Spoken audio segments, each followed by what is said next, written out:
So we're here in Dungeness Beach. As you can see, it's a huge expanse of beach here, and we're with Michelle Nawar of Stop U.K. Marriage Fraud. Michelle, first of all, just tell us about why you are concerned about what is going on in UK marriage fraud. What exactly is that? Well, about 8 years ago, I started a campaign to stop marriage fraud after I was married to an Egyptian national who I met in the United Arab Emirates, who left me 1 month after a British passport. I spent 8 years or so investigating this phenomena, and basically I found out that was a massive problem in the UK. Many of them are not just at holiday resorts, etc. They're also illegal immigrants, they're asylum seekers, they're on student visas, they're on visit visas and that, and I'm very concerned about what's going on in the Dover coast.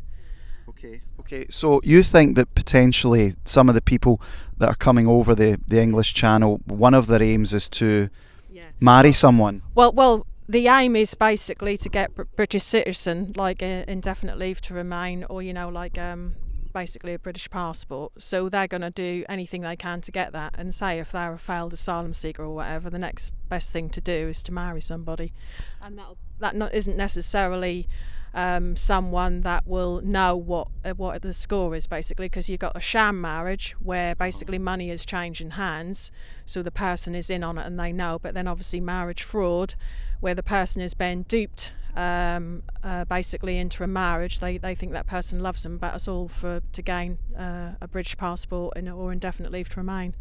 And it's a very big problem. But what about, you see these stories of people falling in love, etc. Surely love is blind, and people are coming over and they're meeting people from different backgrounds. Are you saying that some of the people that are trying to marry here, that there is a form of grooming taking place, that people are being is that happening?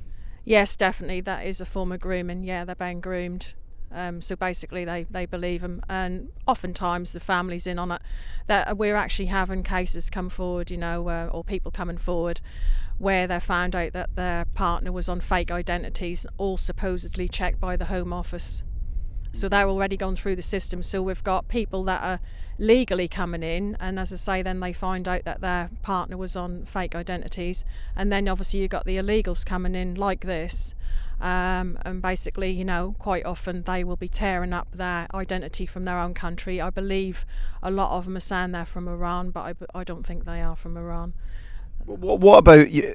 I know when we've talked before on social media, when you talk about this, people aren't very sympathetic. There is a sense of, well, how stupid could they be? Why are they marrying these people? But I think you've talked about this before, is that a lot of these women are victims to a very sophisticated, and it goes to, there's men as the victims of this as well.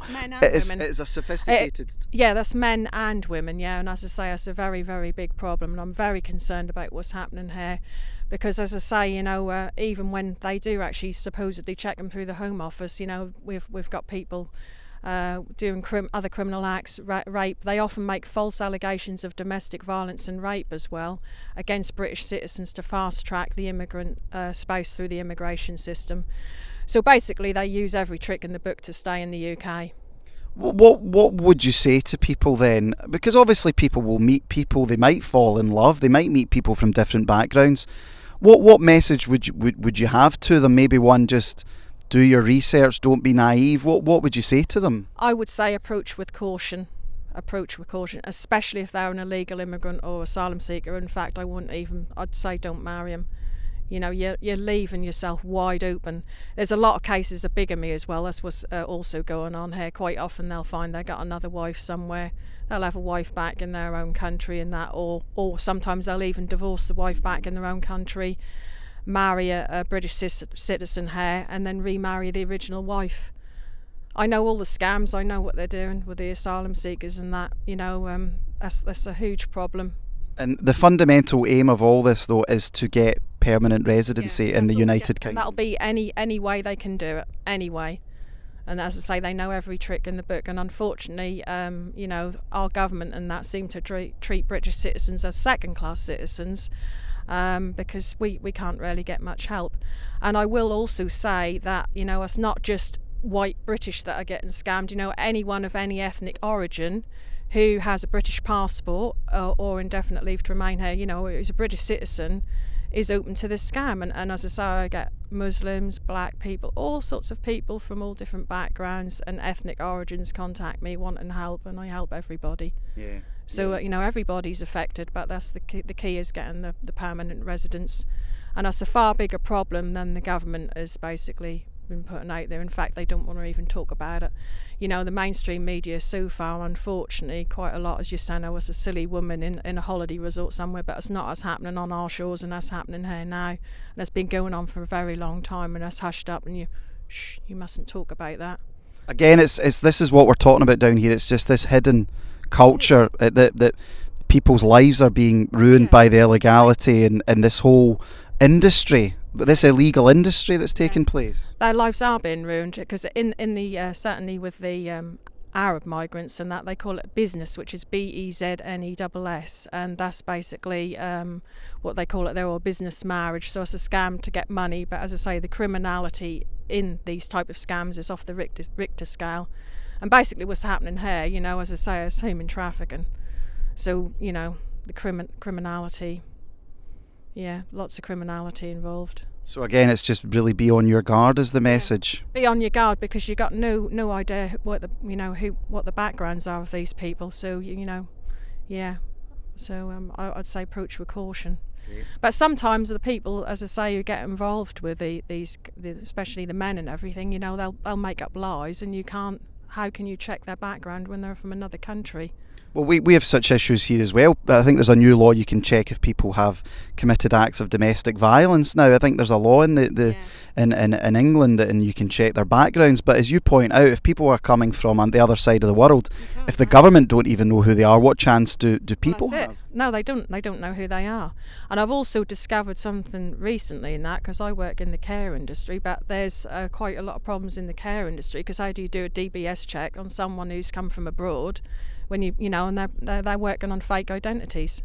Yeah. So that's a huge can of worms, and you've got to join the dots. And with the terrorism one as well, how do we know who these people are? I'm very alarmed by what's going on, and we know that terrorism is linked to marriage fraud. So we've got proven cases of that where there's terrorist sympathisers, but we have a direct link that marriage fraud is linked to terrorism. And you are doing this because of what you experienced and what you experienced, and you get no funding from the government, no funding from anyone. I pay for the website myself and everything, but I'm just so passionate about it, as I said, because very quickly after what happened to me, I realised, well, hey, this is really serious, and there's something much deeper going on here. And as I say, after doing this for 8 years and speaking to victims, I've realised that it's a much bigger problem. I've also been told, and that, as I said, I've been to the Home Office a few times, and I even had a member of staff there saying to me, they're corrupt and they don't know what they're doing, and that's from a member of their own Home Office staff. It's very questionable what's going on. When people report that they've been a victim of marriage fraud and that to the Home Office, 9 times out of 10 they don't do anything. They're just looking away, like they are with what's going on in Dover. Yeah. So I have to question, does Priti Patel or any of these Home Secretaries really know what's going on, or is it something more deeper in the home, and the civil servants inside? Are people helping him inside the Home Office? I think that's quite possible. Well, definitely. That's certainly what we're getting the vibe of here today. There's something deeper going on. Michelle, thank you very much for your time, and thanks for coming down here, and we'll put the links for if people want to keep up to date with your work. All right, thank you. Yeah, thank you. All right. Okay.